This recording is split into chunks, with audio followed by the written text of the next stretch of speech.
DCB മീഡിയയുടെ പുതിയൊരു വീഡിയോയിലേക്ക് സ്വാഗതം. ഇന്ന് ഫെബ്രുവരി 6 വെള്ളി. ഇന്നും തുടർന്നു വരുന്ന ദിവസങ്ങളിലും നിങ്ങൾ അറിഞ്ഞിരിക്കേണ്ട പ്രധാനപ്പെട്ട വാർത്താ അപ്ഡേറ്റുകളാണ് ഷെയർ ചെയ്യുന്നത്. ചാനൽ ആദ്യമായി കാണുന്നവർ സബ്സ്ക്രൈബ് ചെയ്യുക. വീഡിയോ ഇഷ്ടമായാൽ ലൈക്ക് ചെയ്യുക. ഫേസ്ബുക്കിൽ കാണുന്നവർ പേജ് ഫോളോ കൂടി ചെയ്യുക. വോട്ടർ പട്ടികയുടെ തീവ്ര പരിഷ്കരണ പ്രക്രിയയുടെ ഭാഗമായി സംസ്ഥാനത്തൊട്ടാകെ നടക്കുന്ന ഹിയറിംഗിലൂടെ 21,130 പേർ ഇന്നലെ വരെ വോട്ടർ പട്ടികയിൽ നിന്ന് പുറത്തായിട്ടുണ്ട്.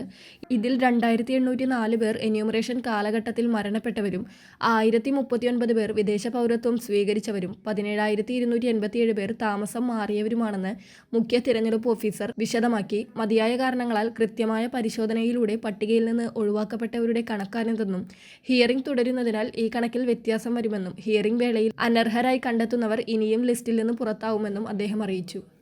അടുത്ത അറിയിപ്പ്. കേരള കർഷക തൊഴിലാളി ക്ഷേമനിധിയിൽ അംഗങ്ങളായിട്ടുള്ള കർഷക തൊഴിലാളികളുടെ മക്കൾക്ക് 2025 അധ്യയന വർഷത്തെ ഉന്നത വിദ്യാഭ്യാസ ധനസഹായത്തിന് അപേക്ഷ ക്ഷണിച്ചിട്ടുണ്ട്.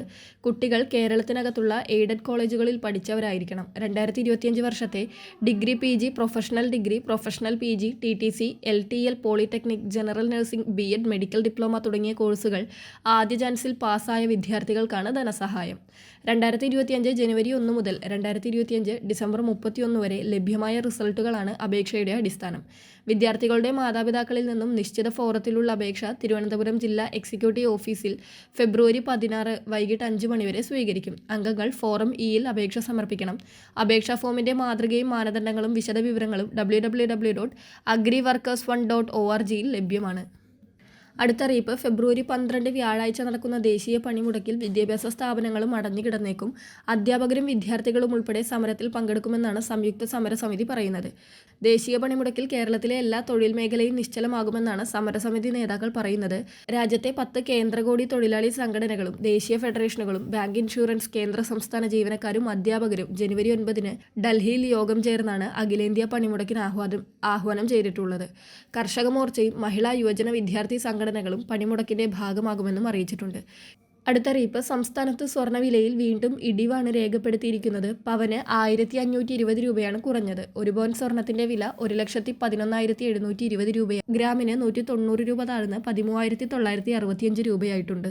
അടുത്തറിയിപ്പ്. പ്രധാനമന്ത്രി കിസാൻ സമ്മാൻ നിധിയുടെ 22ാം ഗഡു വിതരണം ചെയ്യുന്നതിനുള്ള നടപടികൾ കേന്ദ്ര സർക്കാർ ആരംഭിച്ചിരിക്കുകയാണ്. 22ാം ഗഡുവിന്റെ 3ാം മാസത്തിലേക്ക് കടന്നിരിക്കുന്ന സാഹചര്യത്തിൽ ഈ ഫെബ്രുവരി മാസത്തിൽ തന്നെ കർഷകരുടെ അക്കൗണ്ടുകളിലേക്ക് 2,000 രൂപ എത്തുമെന്നാണ് ലഭിക്കുന്ന സൂചനകൾ. തുക വിതരണത്തിന് മുന്നോടിയായി ഔദ്യോഗിക വെബ്സൈറ്റിൽ വലിയ രീതിയിലുള്ള മാറ്റങ്ങളാണ് വരുത്തിയിരിക്കുന്നത്. താൽക്കാലികമായി നിർത്തിവെച്ചിരുന്ന EKYC നടപടികൾ വെബ്സൈറ്റിൽ ഇപ്പോൾ സജീവമായിട്ടുണ്ട്. 21ാം ഗഡു ലഭിക്കാത്തവർക്കും പുതിയ ഗഡുവിനായി കാത്തിരിക്കുന്നവർക്കും ബയോമെട്രിക് വഴിയോ ഐറിസ് സ്കാൻ വഴിയോ EKYC പൂർത്തിയാക്കാവുന്നതാണ്. ഫെബ്രുവരി മാസത്തിൽ 22ാം ഗഡു കർഷകർക്ക് ലഭിക്കുമെന്ന സൂചനകൾ എത്തുന്നതിനാൽ എല്ലാ ഗുണഭോക്താക്കളും PM കിസാൻ വെബ്സൈറ്റിൽ തങ്ങളുടെ സ്റ്റാറ്റസ് പരിശോധിക്കുകയും എന്തെങ്കിലും അപ്ഡേഷനുകൾ ബാക്കിയുണ്ടെങ്കിൽ അത് എത്രയും വേഗം പൂർത്തിയാക്കുകയും ചെയ്യേണ്ടതാണ്. വളരെ പ്രധാനപ്പെട്ട ഈ വാർത്താ അപ്ഡേറ്റുകൾ മറ്റുള്ളവർക്ക് കൂടി ഷെയർ ചെയ്യുക.